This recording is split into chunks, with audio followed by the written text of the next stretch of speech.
Hola, hola, ¿cómo estamos? Buena semana, un par de cosas han pasado un par de cosas interesantes con Joanes, lo que me parece muy bien, empezó a aparecer ya las encuestas y por supuesto empezaron a aparecer los ataques. Vamos a comer, por eso le pusimos al programa por los palos, digamos, usando el lenguaje hípico. Yo no soy de la hípica, pero siempre se usa ese ejemplo. Vamos a ver aquí primero un par de qué números están empezando a aparecer. Fíjense acá, vamos a ver un poquito, vamos a abrir. Doña Evelyn sigue punteando, 26.3. Michelle Bachelet, 10.7. José Antonio Cast, 12.7. Esto es Johannes Kaiser, 2.7. Pero fíjese, vamos a escuchar ahora una entrevista sobre en el sector de la derecha cómo va Johannes, y esto sí que parece que provocó escozor. Escucha. Encuesta presidencial en la región metropolitana, 1000 casos. Vamos a ver. Vamos a la cámara. A ver. En el caso de la derecha, Evelyn Matei marca 34 puntos, después seguido por algo muy interesante. Antes que Kast viene Kaiser. Johannes Kaiser. Johannes Kaiser. Mira. Yo recuerdo hace más de 4 años atrás empezamos a ver cómo Boric se adelantaba a Jadwe, ¿Sí? cómo Sichel se adelantaba a Lavín y también nos ninguneaban. Y ya ahí ni siquiera éramos estudio público, estábamos empezando a trabajar en esto de las encuestas, nos ninguneaban muy en bajo, ¿ya? Pero estamos viendo cómo José Antonio Kast de alguna forma está siendo sobrepasado por esta figura de Johannes Kaiser. Mira. Eso lo estamos adelantando y después viene José Antonio Kast con un 10%. ¿Cuál es el punto? Que la derecha... ¿Cuánto tiene Kaiser? 11,2. Kaiser, a ver. En la región metropolitana. En la región metropolitana, Matei 34.5. Exactamente. Kaiser 11,2. Kast 10,2. Bueno, a la derecha, es decir, por un sector, de acuerdo a esto, la región metropolitana ya habría desplazado a José Antonio Kast. Bueno, lo primero que debo decir, estuve con una persona que trabaja en encuesta y me decía, más bien me recordaba, me decía, si tú vas un año antes, que más o menos, me decía, a esta misma altura, la presidencial pasada, el señor Gabriel Boric marcaba 0. Y Johannes está marcando 2, y en la derecha habría desplazado a José Antonio Kast según algunas medidas. Bueno, esto por supuesto en las encuestas, pero son las tendencias. El señor Boric, en la elección pasada, empezó a aparecer en abril, es decir, en 5 o 6 meses más, con 2 puntitos, y terminó ganando la elección. Por lo cual se entiende estas reacciones bastante histéricas que he visto, pero esto no surgió de la nada. Aquí vamos a repasar un poquito la historia. ¿Qué pasó y por qué surgió Johannes y por qué el Partido Nacional Libertario y por qué estamos juntando la firma? Entonces, primero vamos a escuchar un comentario en relación a republicanos que hizo el alcalde Carter. Escuchamos lo que dice.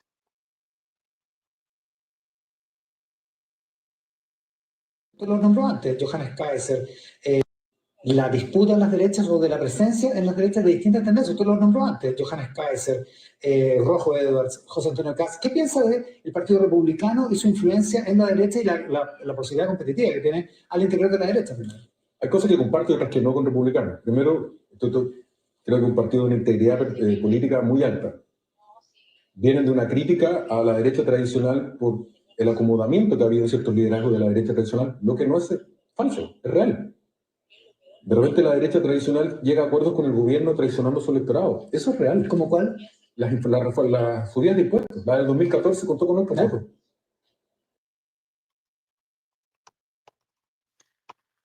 ¿Qué nos dice el señor Carter?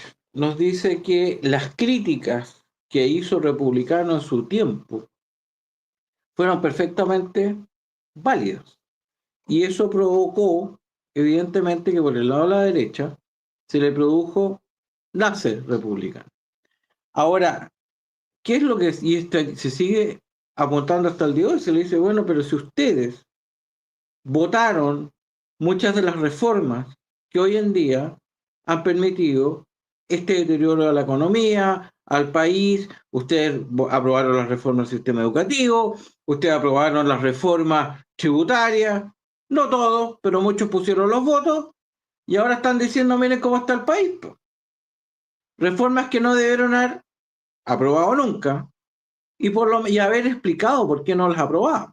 Porque si resulta que si eventualmente terminan aprobadas, bueno, pasó el tiempo, y esa es la gracia de la democracia en parte, que usted le puede decir, les dije. Pero pierden autoridad, pero ahora están diciendo les dije como si las hubiesen rechazado. Pero nunca las rechazaron muchos de ustedes. Ahora escuchemos a un votante que yo creo que representa este señor a varias personas de la calle. Quiero enviarle un mensaje al señor José Antonio Kast. Muchos estuvimos haciendo campaña para cuando usted se postuló como presidente.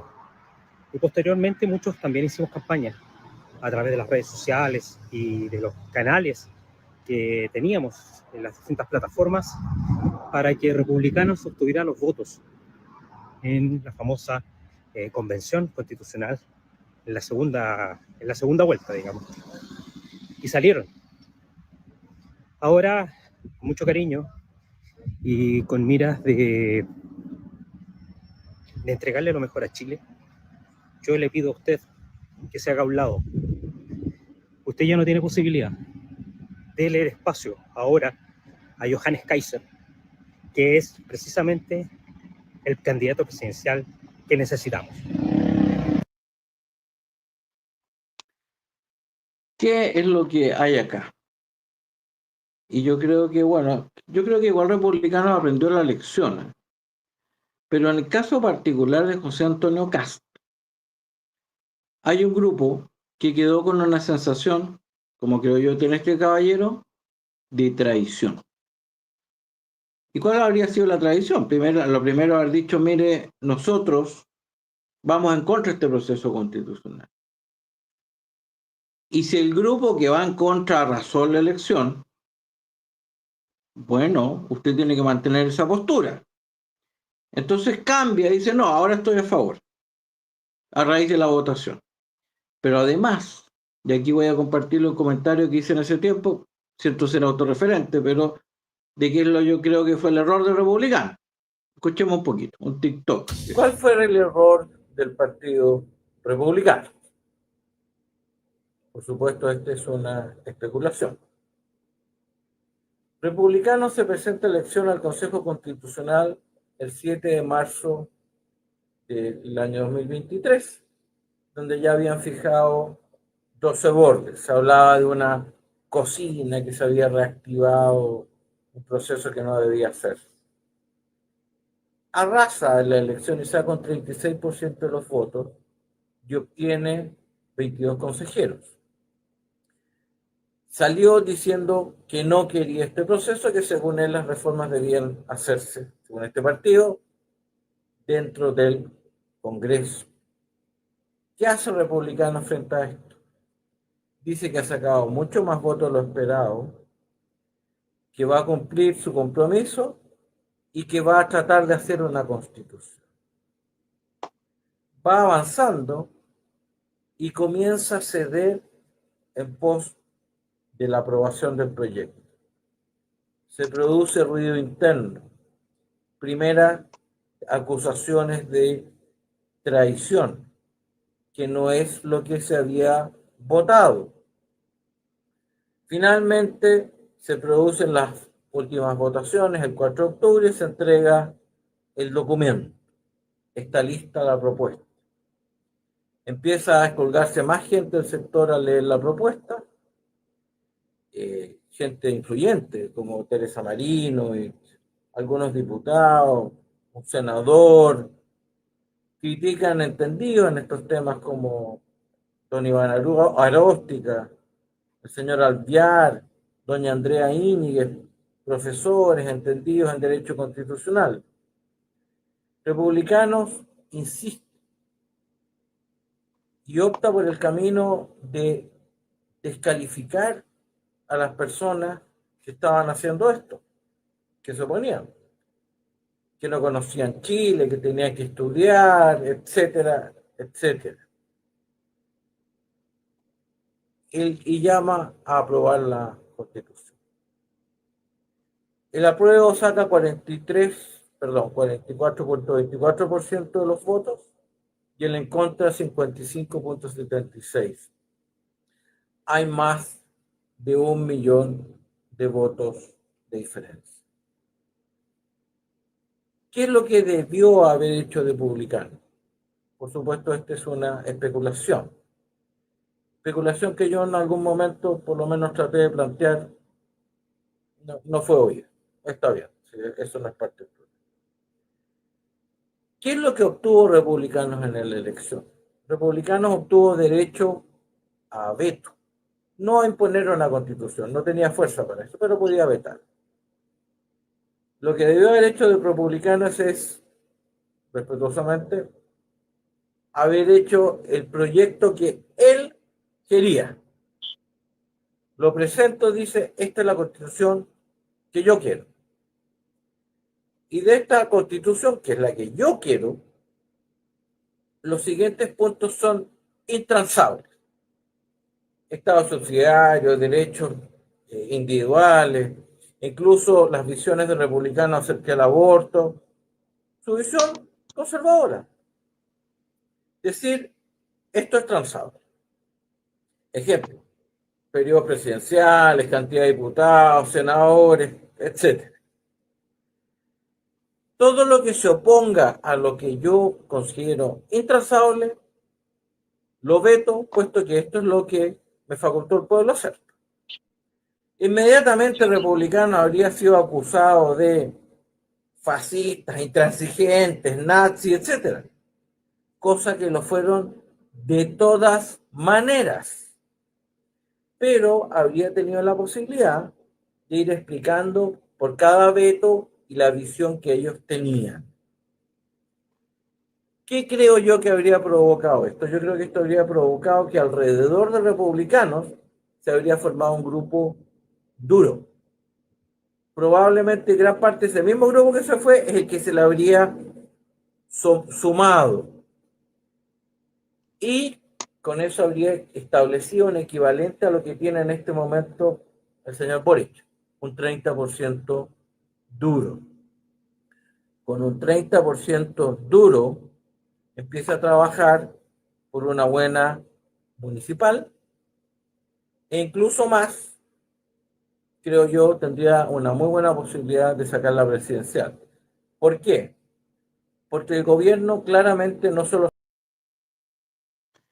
Bueno, eso se dijo en su tiempo y efectivamente, ¿qué es lo que yo creo que pasa acá? Ese grupo que se fue, que sintió sensación de traición, que se sintió engañado, porque además otro de los factores determinantes en el rechazo del segundo proyecto fue que se cedió lo que se llamó Estado Social de Derechos. Y le dijeron, oye, eso es lo mismo que el cual entró por la puerta atrás el señor Chávez, y tú aquí lo estás poniendo. Hubo una serie de discusiones, no lo vamos a discutir todo el tema de vuelta, pero con esa sensación, ¿y cuál es que yo creo que es el problema que hay acá? Si un grupo del electorado que tuvo en algún momento republicanos percibe que hubo traición, la traición no es tan fácil de perdonar, no es un error, no fue una, oye, no tengo el mismo criterio, porque yo siempre he pensado que uno nunca va a encontrar un candidato que esté 100% de acuerdo con uno, o que uno esté de acuerdo 100% con él, porque si no se presenta uno, si está buscando el 100, más o menos que concuerda con lo que uno cree. Pero como aquí hubo una cosa muy fuerte, y además gente influyente de lo que llaman la ultra, hiper, trofiada derecha, y gente que es preparada, que vivió los procesos, como doña Teresa Marino, varios más, le dijeron y le dijimos, oiga, esto no, por supuesto yo no me atribuyo esa influencia, digamos, pero eso provocó que esa es la gente, mucha de esa gente, es la que en este momento está con Johannes. Por lo cual ahí ya hay un porcentaje. ¿Y qué es lo que creo yo que va a ir pasando acá? Vamos a ver. Como creo que el tema de la delincuencia no se va a solucionar, Además, vamos a ver la parte económica, porque resulta que a través de... Yo tengo varios amigos que trabajan proveyendo al fisco, y me dice que hay un retiro de platas enorme para proyectos deportivos, para proyectos, se lo está llevando todo el gobierno central. Eso indica que están juntando plata para la campaña. Le van a meter con todo. Entonces, como le van a meter con toda la campaña, y tenemos que estar muy alerta porque va a venir una campaña feroz, sea con quien sea el candidato. Entonces, lo que va a venir acá, creo yo, es un problema que se le va a ir produciendo con Johannes, que mantiene un discurso muy clarito, que es lo que, y no ha entrado en estas contradicciones, que yo creo que efectivamente los republicanos la han ido enmendando, pero en el caso de José Antonio Kast, como hay esta sensación de engaño y de traición, eso no se perdona tan fácil. Y esa cuestión es así nomás. Entonces, la vuelta entre Johannes y a Kast es bien re difícil. Entonces, ¿qué es lo que aquí pueden ir pasando muchas cosas? Como he dicho, yo creo que el péndulo se está moviendo y buscando al Bukele, si quieren. La gente, en la medida que la economía siga deteriorándose, que va a seguir deteriorándose, porque si el gobierno retiró dineros de una serie de servicios, son servicios menos que se van a prestar, porque yo creo que analizan bien, mal. Porque esta gente cree que metiendo plata y dando una buena campaña, dan vuelta. Creyeron lo mismo en el Mamarracho 1 y perdieron. Creyeron lo mismo. De hecho, la derecha lo creyó en el Mamotreto, perdieron. Y resulta que tenemos claro que la elección de gobernadores en parte se perdió por las propias impericias de la derecha, no por las habilidades de la izquierda en esta elección. Entonces, si el gobierno está pensando, yo retiro estas platas, ya hago una tremenda campaña y voy a ganar, por supuesto algunos puntos afectará, pero con puro bla no, porque como la gente está viviendo en la calle las carencias. Por ejemplo, hablaba una persona que vive en San Bernardo, me decía, mira, pasé por la plaza la otra vez y hay gente vendiendo ramas. Ramas. Es una persona que no tiene que comer y ya está pasando por una economía sumamente deteriorada y que solo puede empeorar porque no hay inversión. Porque lo único que mejora una mala economía es la inversión. Y resulta que una inversión rinde después de 3, 4 años. No es que si mañana digan, oye, ya, ok, bajamos los impuestos y arreglamos toda la cuestión y traigan miles de millones. Así como demoró un tiempo en producirse el perjuicio, demora un tiempo en manifestarse el beneficio. Entonces, el daño que han hecho, porque esto fue acumulativo desde la segunda gobierno Bachelet, es muy difícil de revertirse. De hecho, los cálculos que yo he escuchado de 10 años, 15 años, es decir, son 3 gobiernos ordenaditos, que no vengan con experimentos como vino este gobierno.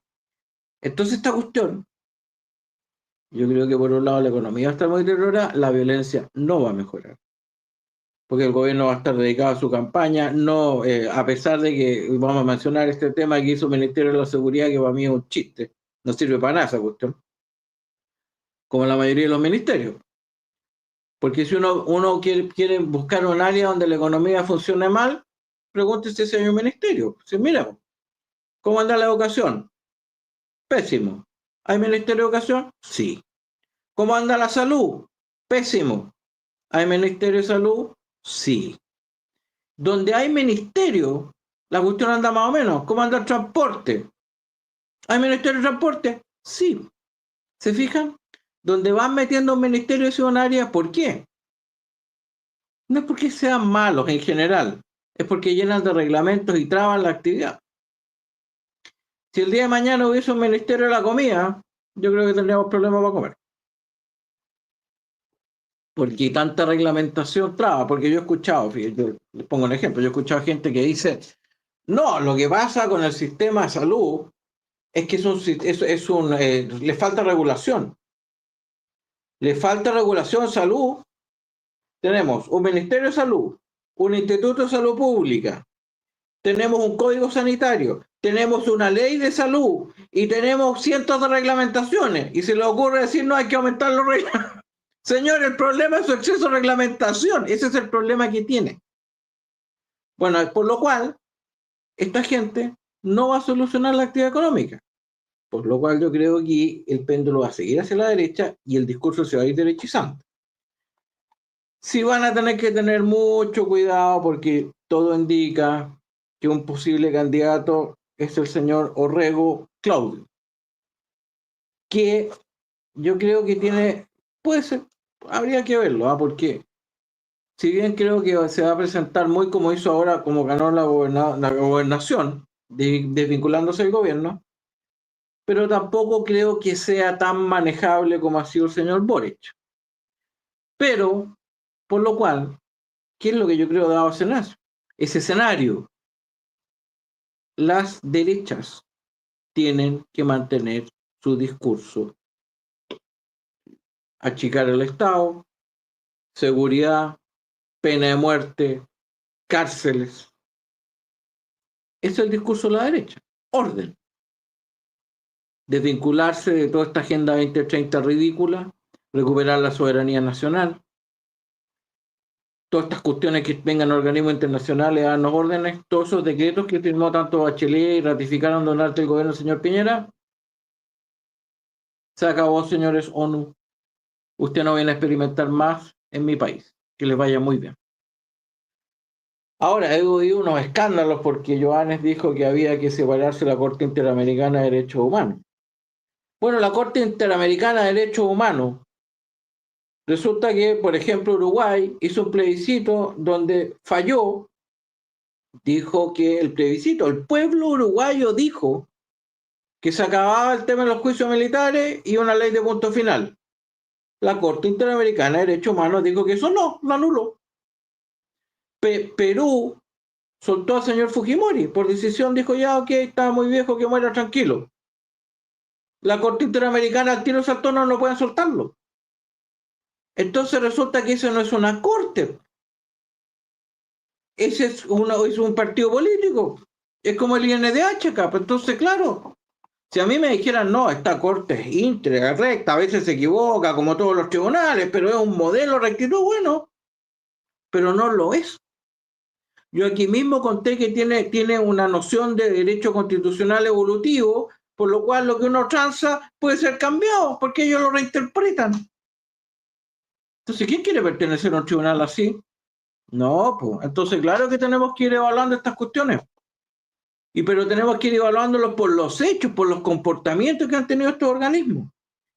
Así que, bueno, escuchemos lo que dijo Johannes en relación a toda esta pelea que se está dando.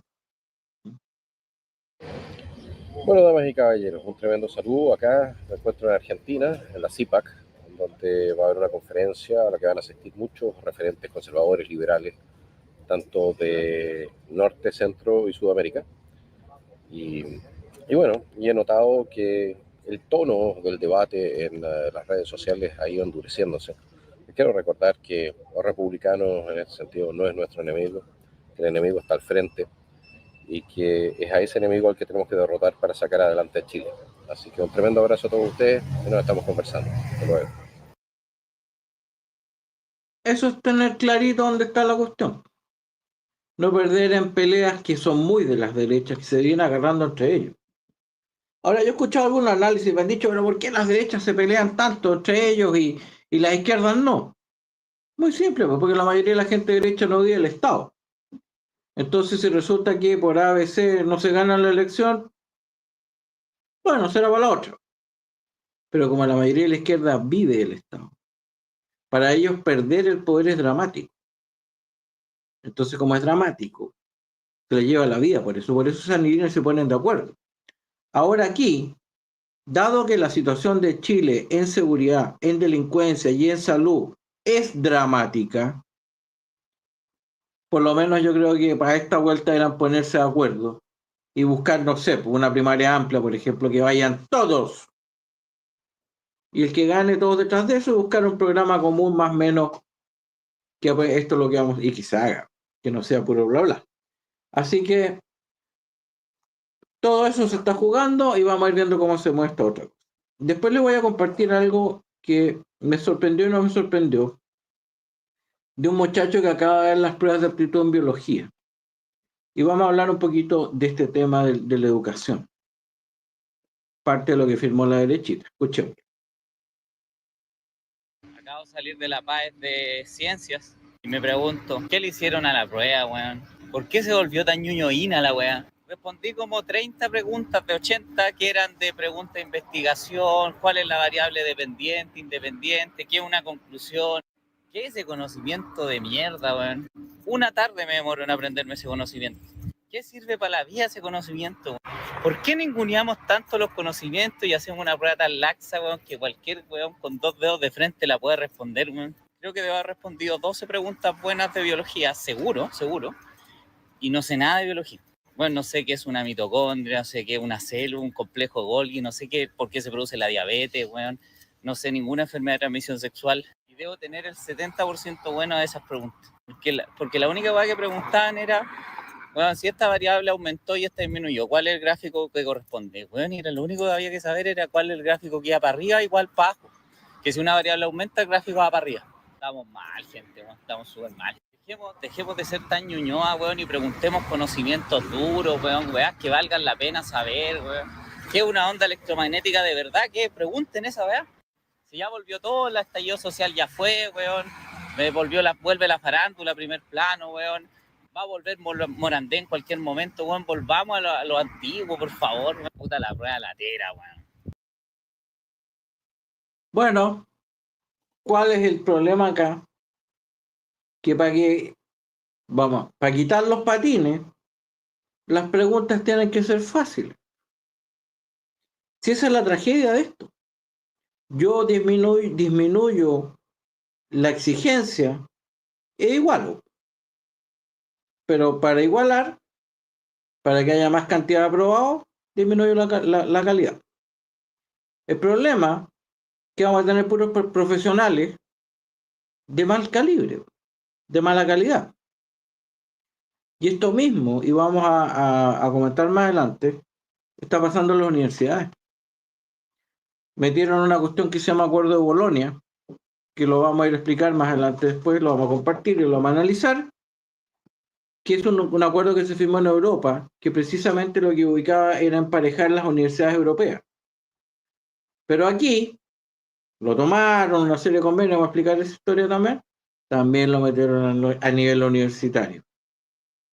Y en la cual hay una serie de parámetros en la evaluación, donde usted, aunque el alumno no sepa y le correspondería un 1, por los parámetros a evaluar que se le informan antes al alumno, se dice, a ver, mire, pero la verdad que está bien presentado, porque ese es un parámetro. Está con buena ortografía, no sabe nada, pero eso compensa y el tipo tiene el 8 o 4. Entonces, esta es la mediocridad, volver a las cosas mediocres. Eso es lo que estamos viviendo. Todo rasca. Y los países no avanzan así. Con profesionales malos, con ingenieros malos, con doctores malos, con abogados malos, es todo mediocre. Yo siempre pongo el ejemplo de un equipo de fútbol. Si usted va a hacer un equipo de fútbol y busca puros jugadores más o menos, el equipo va a ser más o menos. Necesita 2 o 3 buenos. O sea, esos son los equipos exitosos, ¿o no? Así que bueno, eso es otra cosa que vamos a empezar a explicar también, que es parte de esta guerra cultural que estamos viviendo. Ahora vamos a mirar el crecimiento del país y los abusos que hay. Fíjese, la OCDE nos dice como gran gracia, mejora la proyección para Chile y espera que crezca 2.4 este año, pero redujo expectativas para el 2025. Aquí yo lo puse eso, lo saqué en... ¿Qué significa esto? A ver, pon el texto que lo amplié, creo yo, que no me equivoco más. Pero bueno, da un poco lo mismo. ¿Cuál es el tema? Acá hasta OCDE dice que Chile crecerá 2.4 este año y un 2.3 para 2025. Ambos años comparativamente bajos respecto a otras economías latinoamericanas, qué raro, y el PIB mundial que proyecta 3.3 para el 2025. Así también se espera que en Chile un IPC 4.3 para el 2024 y 4.2 para el 2025, retornando al 3.2 para el 2026. Bueno, afortunadamente, como tenemos Banco Central Independiente y esta gente le cuesta imprimir, no se ha disparado la inflación, porque si no, no me cae ninguna duda que lo habrían hecho. Pero con un crecimiento de 2.4, 2.3, no sirve de nada. De nada. Chile, cuando iba bien, tenía un 4, un 5% de crecimiento, y eso es lo que deberíamos aspirar a recuperar. Si queremos, porque además como nos metieron más de 1 millón de inmigrantes, si queremos que la economía absorba eso, tiene que ser con crecimiento. El resto son puras tonterías. Bueno, entonces, vamos a ver parte de los problemas que tenemos. Vamos a mencionar los funcionarios estatales. Yo creo que muchos saben esta historia, pero los números ayudan. Vamos a ver, aquí han salido algunos comentarios de los problemas que hay acá.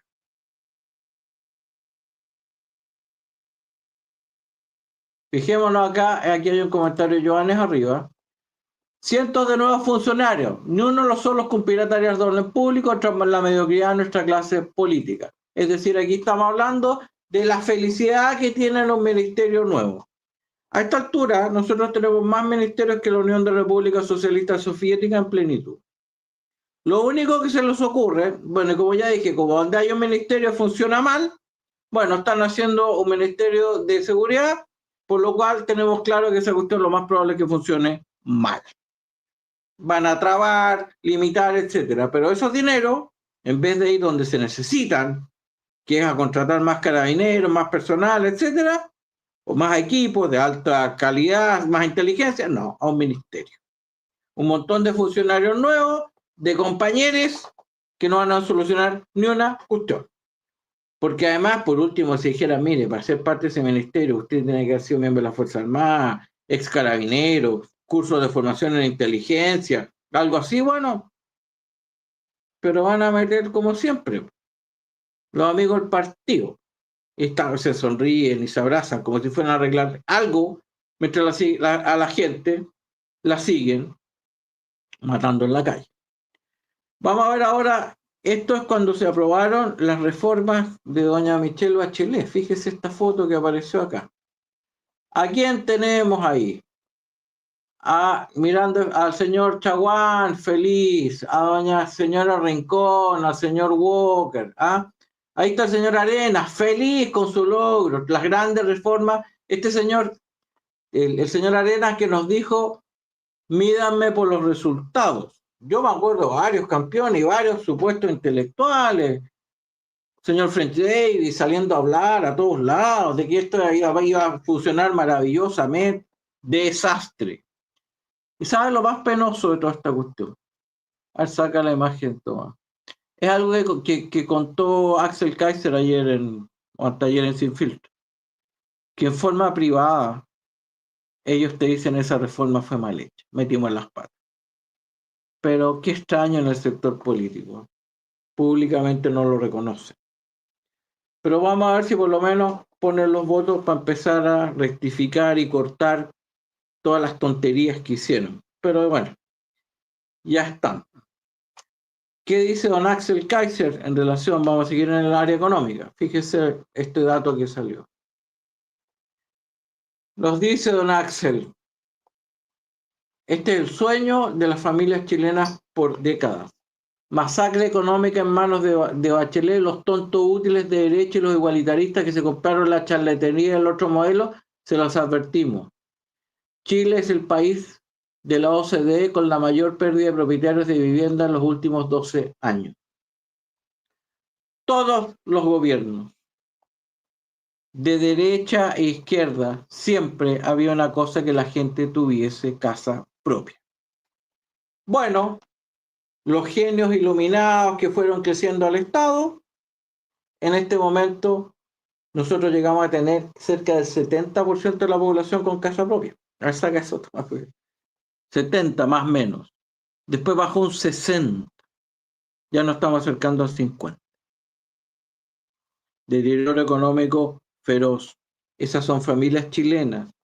Antiguamente, oye, mira, juntamos el pie, nos costó, y una cuota de tanto, pero nos vamos a hacer una casa después de 10, 20, lo que sea, 30 años. Ya no, porque resulta que hoy en día, si usted va a pedir un crédito por una casa, le piden de sueldo 2 millones y la cuota es de 700 lucas. Así más o menos. ¿Y por qué? En parte, otra genialidad de estos caballeros, los retiros de la AFP. Porque parte de las casas de Chile se financiaban con las platas de la AFP. Entonces, la politiquería en sus peleas ridículas y su porque, me dio risa. El señor Boric dijo que había un empleado, un empresariado contra las ideologías, algo así. Efectivamente, claro que habemos gente contra ideologías estúpidas que son dañinas y no sirven para nada. Efectos como ese, pues dejar a gente sin casa. O dejar colas de salud. Claro que sí, pues ¿cómo no va a estar en contra de eso? Son puras tonterías. Porque estas ideologías que propugnan estas izquierdas no sirven para nada. ¿Por qué? Porque están basados en puros errores. Las izquierdas extremas lo único que hacen es empobrecer. Por eso son izquierdas empobrecedoras. Por eso el señor Milei desde Argentina le grita a Boric otro empobrecedor más. Y tiene razón, pues aumentó la pobreza en Chile. Sí, es un empobrecedor. ¿Aumenta la pobreza con esa idea? Sí, aumenta la pobreza. ¿Cómo disminuye la pobreza? Con inversión, con trabajo. Así disminuye la pobreza. El resto son puras tonterías. Y si a usted le preocupa que el señor no sé cuántito esté ganando miles de millones, hágale facilidades para que el señor que gane miles de millones invierta en el país. Y para eso tiene que darle reglas claras, impuestos razonables, y tiene que darle seguridad que no va a andar por la calle y lo van a raptar o matar. Si usted no hace eso, nadie le va a venir a invertir al país. ¿Por qué? Porque hoy invertir en un país y puede ir a otro donde está más tranquilo. Entonces hay que ser... Bueno, pero así son las cosas. Quizás así aprendan los países, pues tengan que aprender las recetas que apoyaron. Vamos a ver acá otro comentario respecto a este tema económico. Doña Evelyn Matei, fíjese. Así como no estoy de acuerdo con la reforma tributaria del gobierno, yo tampoco. Tampoco estoy de acuerdo con la regresiva que elimina el pago de contribuciones. No beneficia a personas vulnerables y clase media. Espero que el Pleno Consejo Constitucional enmiende. Debemos pensar en todos los chilenos. Bueno, aparentemente doña Evelyn no tiene la menor idea quiénes son los que están pagando contribuciones. Me imagino que en su ideario fantasioso, se imaginará que son tipos que tienen una casa arriba con helicóptero, etcétera. No, doña Evelyn. La gran parte de las contribuciones y en muchas comunas la paga gente que gana 600 y 700 mil pesos. Y le subieron un 20, 30% y está pagando un ahorro por una verdadera arriendo por su casa. Entonces, esto es un abuso. Ahora, yo sé que esa plata va para las municipalidades. Bueno, primera cosa, esto lo he dicho otras veces, lo primero que debe hacerse es cambiar el sistema de financiamiento de las municipalidades. ¿Qué se debiera hacer? Lo que se debe hacer es un sistema que se llama de gasto común. ¿Qué significa eso? Se dice, señor, la municipalidad esta, ya pongamos donde está doña Evelyn o donde está Providencia, gasta tanto al año. Ya pongamos número, no sé, ya 50 millones de dólares. Ya, eso gasta la municipalidad.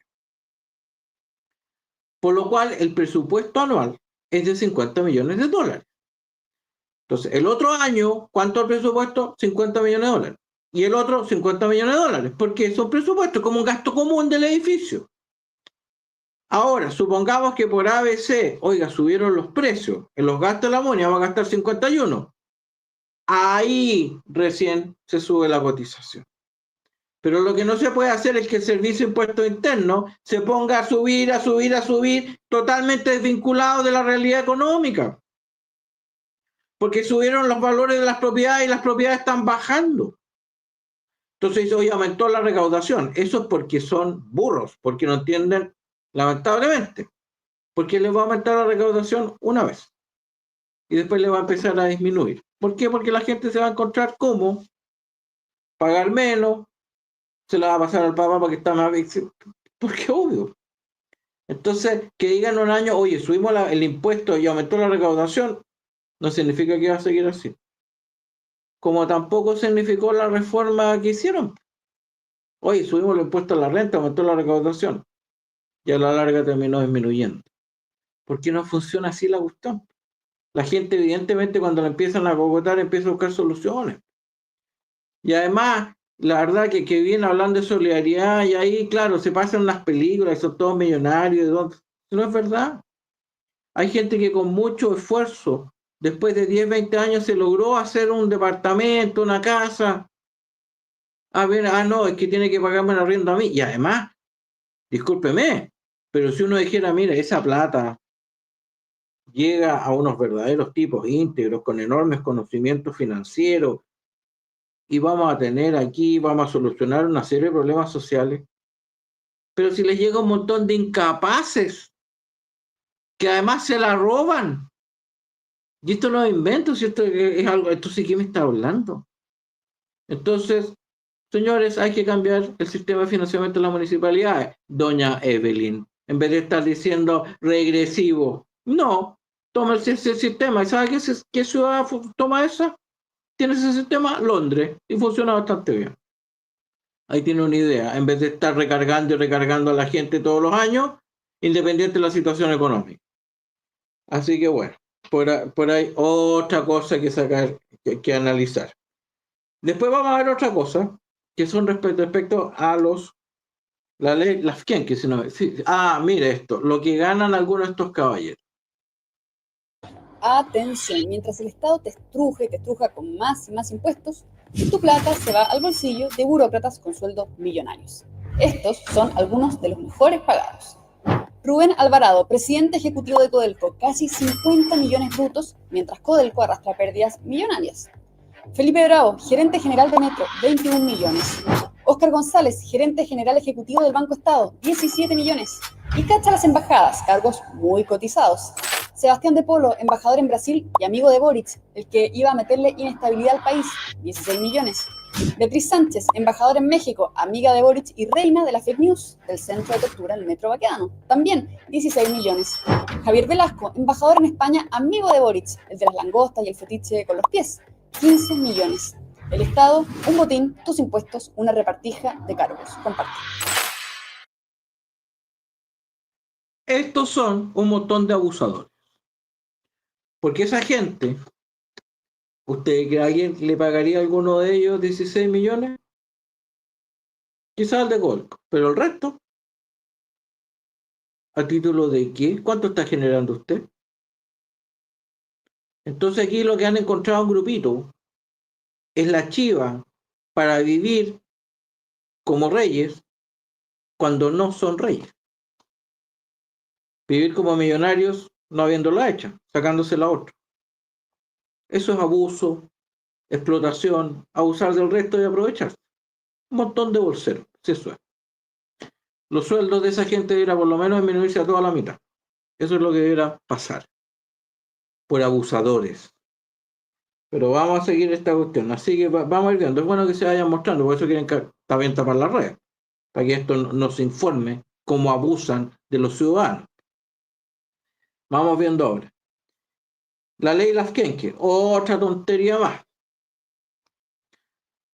Anular la ley Lafkenke, la salida de la prosperidad y el crecimiento en nuestra región o país. Don César Antonio Levin Sur. ¿Qué es esta ley Lafkenke? Resulta que hay una serie de comunidades en la zona donde que se les quiso reconocer derechos de pesca ancestral. ¿Ya? Entonces, esta ley dice, mire señor, nosotros vamos a reconocerle a usted que ancestralmente tenía. ¿Y qué hicieron estas comunidades?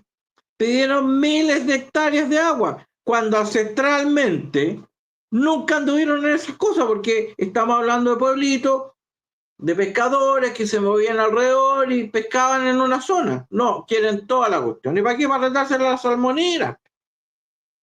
Para variar una ley mal hecha, una ley estúpida. ¿Y qué pasa con eso? Por supuesto, los inversionistas en salmón dicen, a ver, por eso ese señor dice, bueno, si queremos que nuestra región llegue inversión y ande bien la industria, con todos los parámetros ecológicos, y nadie dice que haya que destruir el medio ambiente y toda esa cuestión, deroguen esa ley. Otra tontería hecha por los iluminados del Congreso, que nos van a traer el mundo feliz. Así que, bueno, así que por ahí va la economía, y eso son parte de las cosas que un gobierno de ultraderecha tiene que cortar y ordenar para atraer inversiones.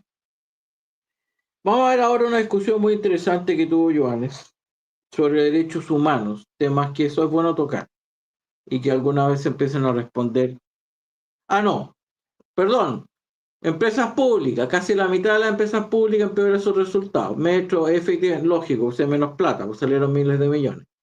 Televisión Nacional, aquí hay otro chistecito. Televisión Nacional anota pérdidas por 23.797 millones de pesos. Y va a buscar un crédito, es decir, empresa pública. ¿Quién lo va a pagar? Nosotros. Señores, vendan esa cuestión. Es un pésimo negocio y tampoco sirve tanto porque ustedes no están afectando las inversiones con eso. Así que, pero bueno, porque por último, que no es la posición oficial del gobierno.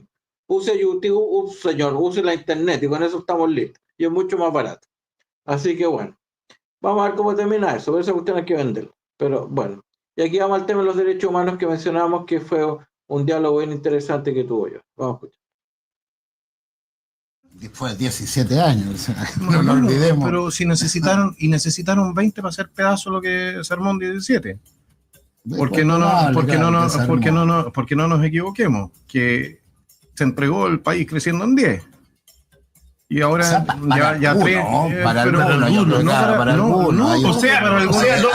Chile es más desigualdad. A ver, le voy a decir dónde es más igual el país. Si para algunos me gusta, para algunos creció y hoy día solo para algunos crece o no crece. O sea, hoy día hay más igualdad, creo. ¿Igualdad que de crecimiento, en que en septiembre creciéramos 0? ¿En que hoy día no alcanzamos el plomo se reparte más parejo? Ollas comunes, o sea, no nos olvidemos que había ollas comunes, había matanza, había asesinato. Pero es que, diputados, sí, una realidad. Yo le voy a decir una cosa. Habían ollas comunes porque el país estaba completamente arruinado, si no había que comer el año 73. Tenemos todavía la cárcel de Punta Peuca lleno de asesinos. No creo. Pero yo le voy a decir una cosa. Ustedes nombran o son muy rápidos a la hora de condenar a personas que ni siquiera tuvieron la posibilidad de enfrentar juicio en un sistema judicial que les permitiese también el derecho a defensa. No olvidemos, yo conozco muchos torturados que no tuvieron ninguna oportunidad de... Pero es que entonces yo le voy a decir una cosa. Entonces ustedes creen que violar derechos humanos es bueno cuando se hace en su nombre. Está bien. Yo lo que estoy planteando, yo no me perseguí. Usted dio una frase. No, lo que yo le digo es que todas las personas tienen derecho a defensa. Torturados que no tuvieron derecho a defensa. Bueno, perfecto. Y yo conozco a muchas personas que están en Punta Peuco que no tuvieron derecho a defensa tampoco, ¿ves? Entonces estamos al mismo. No, 2.000, a ver, momentito. 400 asesinados por bombas terroristas y más de 400 uniformados muertos. No sume a los que mataron los del Frente y los del MIR en la cifra de asesinados del gobierno militar, pues eso no corresponde. Y ese es el informe Rettig. Así que no nos equivoquemos en esta materia. Y por lo demás el informe Rettig también estableció lo siguiente, que era una violación de derechos humanos cometer delitos terroristas. Y eso está en el informe Rettig. Y eso es verdad oficial del Estado de Chile. No nos equivoquemos en esta materia y no nos veamos las cartas entre gitanos, porque en el sur, en este momento, gracias a que mandaron del Partido Comunista a entrenarse gente a las FARC, tenemos y seguimos teniendo terrorismo y tenemos carabineros asesinados, tenemos ancianos quemados vivos, tenemos niñas a las cuales les han disparado. No nos veamos las cartas entre gitanos en esta materia. Porque si alguien ha continuado con la violencia política en este país, no ha sido la derecha, después de la entrega del poder en una elección democrática. Y si hay alguien que respalda sistemas dictatoriales y tiránicos en el mundo, no es la derecha, sino que son partidos de este gobierno. Y a propósito, se reivindica en todo caso, hablando de... Bueno, me alegro que sea clarito, Joanes. Podemos, algunos supongo que disentirán o no, pero por lo menos, porque esta actitud que ha tenido la derechita, decir, mire, es que sí, en realidad, aquí pasaron cosas. Primera cosa, la violencia política en Chile se origina en los años 60 y se originó por las izquierdas, que para variar nos iban a traer al mundo feliz. Durante el gobierno Allende, cuando el señor Allende asume, indultó gente que estaba condenada por actos terroristas. Los llamó jóvenes desviados. Durante ese gobierno hubo más de 500 muertos y les acabo de acompañar una lista que está ahí de todos los muertos que producidos por la izquierda chilena, que son varios. Y van a ver ahí el año 70, 80, etcétera. Los que quieran bajar es un Excel. Bueno,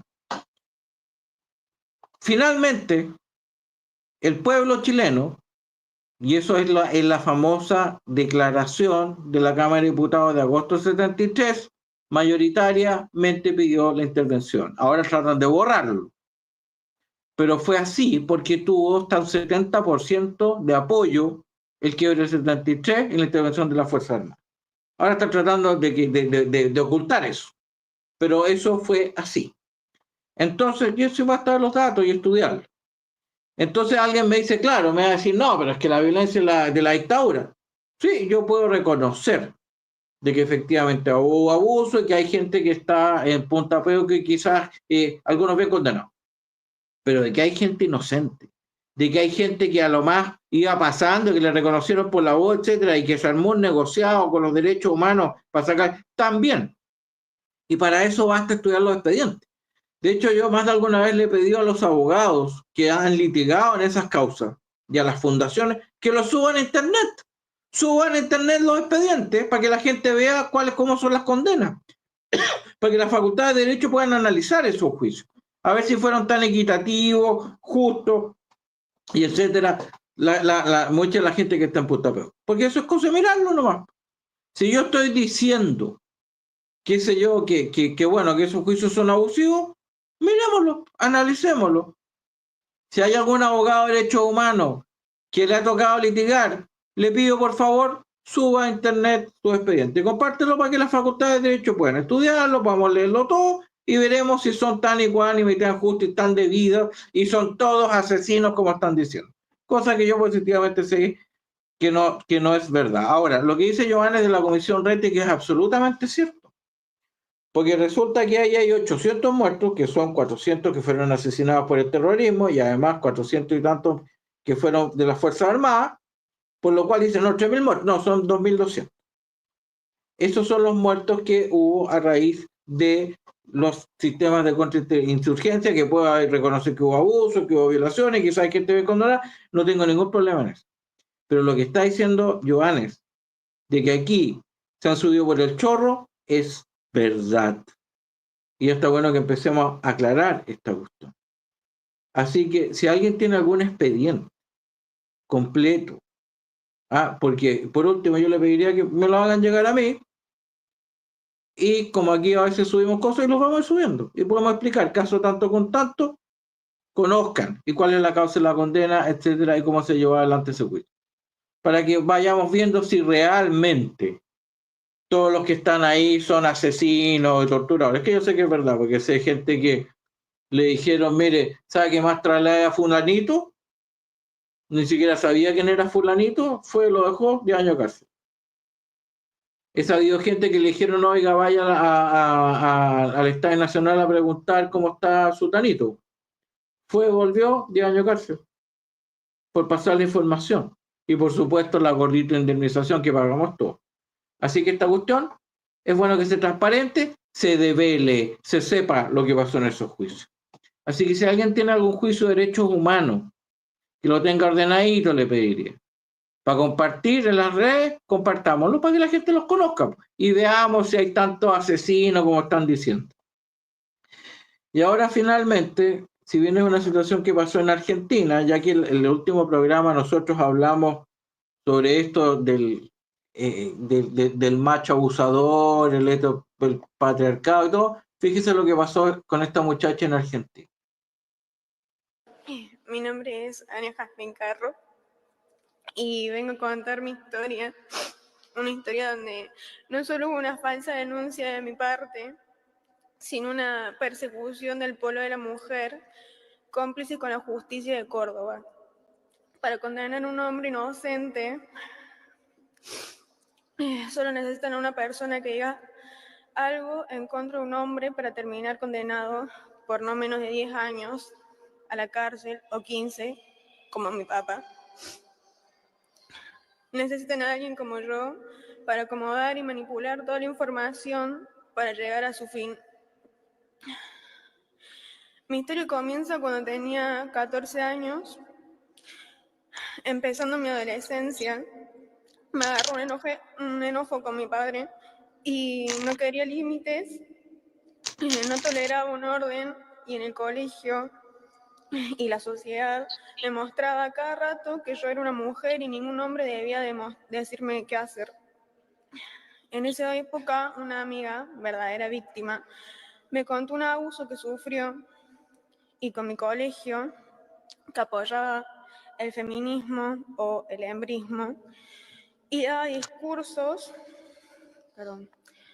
constantes del odio hacia el hombre, incluso con varias falsas denuncias hacia profesores, tomé su historia como propia para sacarme de encima a mi papá. Le dije a mi mamá que él me había manoseado años atrás. Ella, sin dudarlo, lo enfrentó. Al tiempo lo detuvieron a mi papá y noté que las cosas habían ido demasiado lejos. Hablé con mi abuela, le conté lo que pasó y que había mentido. Me acompañó a decir la verdad, pero no me dejaron. Y hasta el día de hoy no puedo hacerlo. Bueno, ahora puedo. Pero sigo esperando a poder y que se me escuche. ¿Cuánto hace que tu papá está preso? 4 años. Casi 4 años. 4 años y 8 meses. 4 años y 8 meses preso. Jas tenía 14 años cuando lo denunció. Y automáticamente, rápidamente dijo, mentí. Tenía 14 años, una nenita.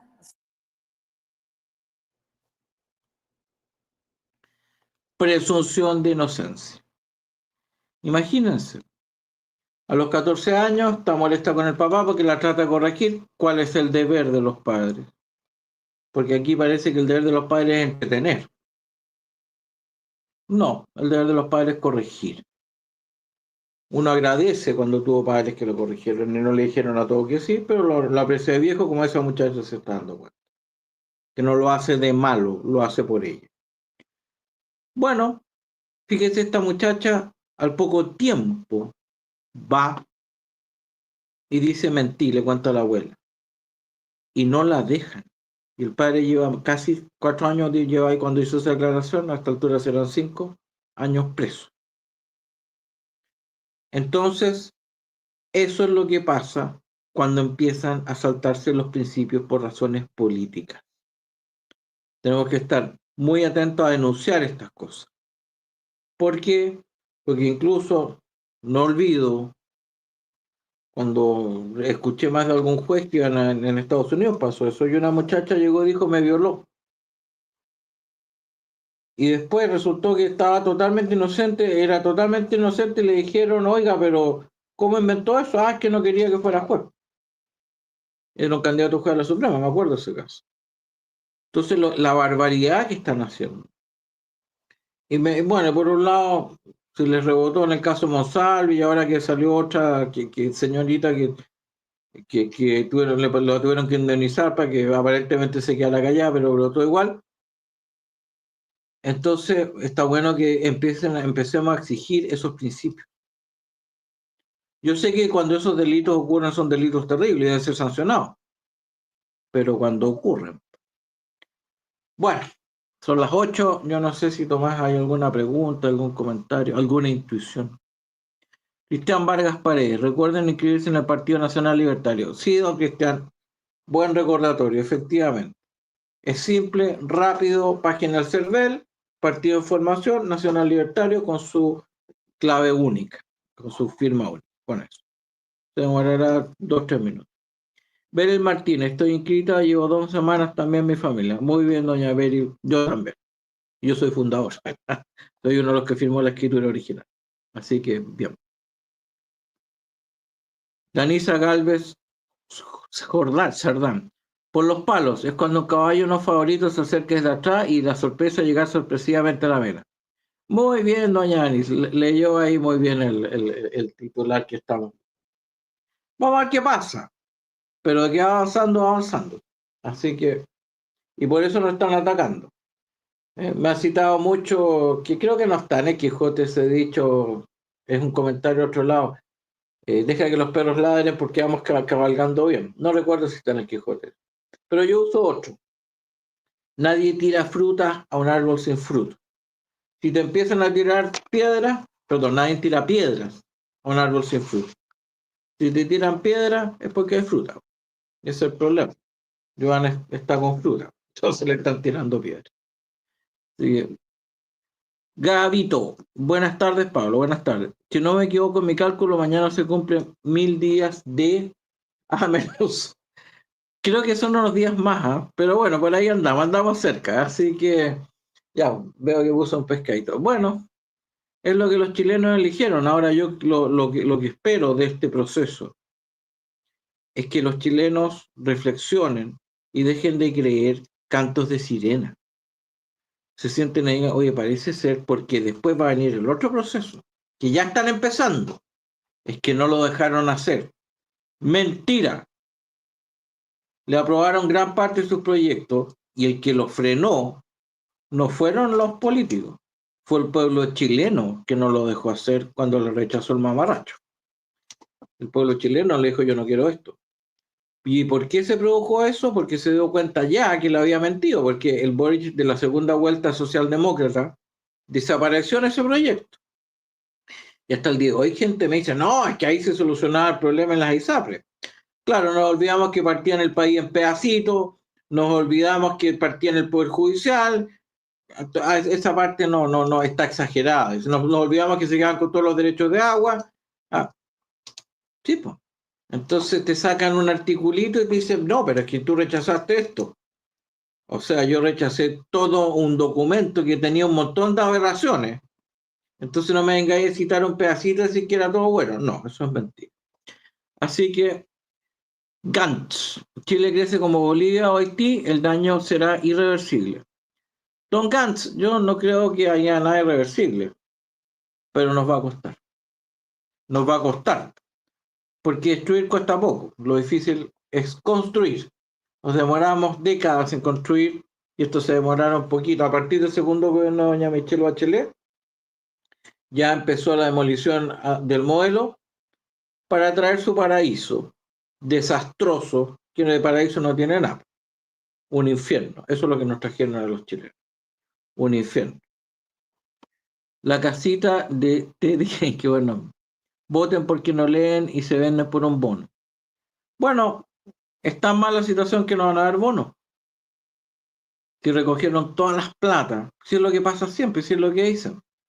Los socialismos funcionan hasta que se les acaba la plata del resto. Y ya cuando no hay más donde sacar, se dan a la punta del cerro. Entonces, y la tragedia es que el daño que dejan estas ideas en los países son enormes. Entonces después vienen nuevas generaciones, vuelven a ordenar, etcétera. Y eso es un problema que tienen las derechas sobre todo. Dejan de explicar, creen que porque ya se acabó el problema, mira, ordenamos el país, está funcionando, más o menos estamos creciendo un 4 o 5, estamos listos. No estamos listos, señores. No hay que se puede estar nunca desatento porque hay un grupo que está tratando de destruir la democracia. Andrés González. Consulta, ¿cómo Joan Scaícer mantendrá su postura política y no resulte ser otro caso? Don Andrés, ese es un tema que lo vamos a ir viendo en la práctica. Yo, de lo que conozco a Joanes, es bastante claro en sus posturas. Así que no me preocuparía. Pues bueno, y así como en mi caso yo estuve cerca de José Antonio Kast en algún momento. Y dado una serie de cosas ya no estoy cerca. Pero yo no veo en eso a Joanes, porque además, porque además ha dicho cosas, por ejemplo, como la discusión que acaba de tener en relación a los derechos humanos, que no las tiene nadie. Yo no he visto a José Antonio Caz en esas posturas. Ahora hay mucha gente que dice, no, pero es que no hay ideas originales. Ah, pues aquí no se trata de ideas originales, si todos sabemos que hay que aumentar la seguridad, todos sabemos que hay que aumentar las cárceles. Media novedad. El tema es tener la decisión política para hacerlo. Y no entrar en las transacas. Porque si usted dentro, hay cosas, como lo veo yo, digamos, si se hace un programa de gobierno de derecha, digamos, de orden, y buscamos orden, bueno, no se puede estar transando por conveniencia. Hay cosas transables, otras no. Otras no. Por ejemplo, disminuir el Estado, achicarlo, fusionar ministerio, evidentemente. Si esa plata tiene que ir a seguridad, tiene que ir a salud, atraer inversión. Y parte de la inversión no llega si un país inseguro. Pues diga, oiga, mira, tienes unos impuestos bajísimos, tienes unas ofertas maravillosas, ¿y qué me sirve? Me voy a ir a ese país y me van a raptar. Eso también era parte de lo que nosotros ofrecíamos. Pero los genios deslumbrantes lo destruyeron porque abrieron las fronteras. Y para mí la gente que hizo eso, eventualmente un gobierno debería tirarse una querella y buscar toda la gente que participó en esa cuestión y por lo menos llevarlo a juicio por el daño que nos produjeron. Gantz. Mientras tanto, en el imperio chino solo puedes llegar bien alto si sabes, no sabes, adiós. Sí, pues porque en el partido chino se sube por mérito. Le pongo un ejemplo. Al partido, todos los años, al Partido Comunista Chino postulan como 15 millones de personas. Entran 3 del país de miles de millones de habitantes. Y el ascenso es por estudio, mérito. Ese esquema lo copiaron del imperio. ¿Cómo se asciende acá en los partidos? El amigote, el compadre. Oye, esta niña, qué sé yo, es amiga de... Bueno, esa es la diferencia, lo que lleva a un país al desarrollo y lo que lleva a un país para abajo, como estamos nosotros. Porque se llenó de mediocridad. Patricio Tapia, 5.000 pesos, muy agradecido, don Patricio, sirve para financiar el canal, se lo agradecemos. Yo creo que vamos a ir terminando ya, ¿qué hora es todo esto? Janet Troncoso, fuera la totalmente de acuerdo, doña Janet. Recomiendo, ya voy en la mitad del libro de doña Vanessa Kaiser, muy entretenido. Y ella explica bastante bien todo lo que es el proceso de la deconstrucción y qué es lo que piensa y qué es lo que están haciendo.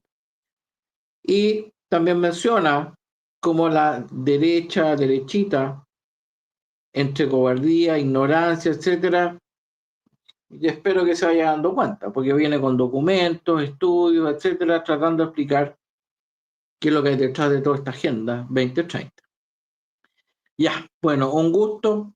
Nos veremos la otra semana. Que estén muy bien. Y si Dios quiere, saludos, que estén muy bien.